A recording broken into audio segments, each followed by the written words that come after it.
People taking part in this week's consolidated election. Only around 13% of voters casting their ballots. You know, it's tough. Like with elections like this, November is when most people associate voting, right? Obviously, we just had the presidential election last year. These May elections are these small local taxing districts. So often they can have a really big impact on our lives, especially our property tax bills. But these are those races that most people aren't familiar with. The votes impact local property taxes, bonds, levies, local sewer, highway, and library districts. Many of the elections exclusively local, so not everyone could vote.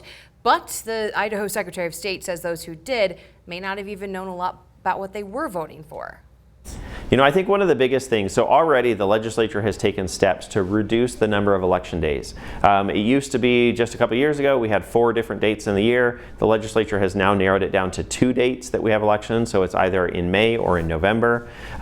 One of the biggest things though for me as Secretary of State is getting more information to voters. My highest priority in the legislative sessions every year has been to get a voter guide to let people know that they're going to be voting, what they're going to be voting on, and like, for example, who the candidates are.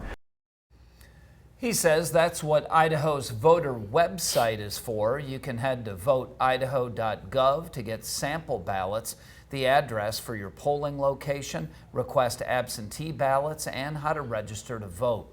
We have more election results and coverage on idahonews.com.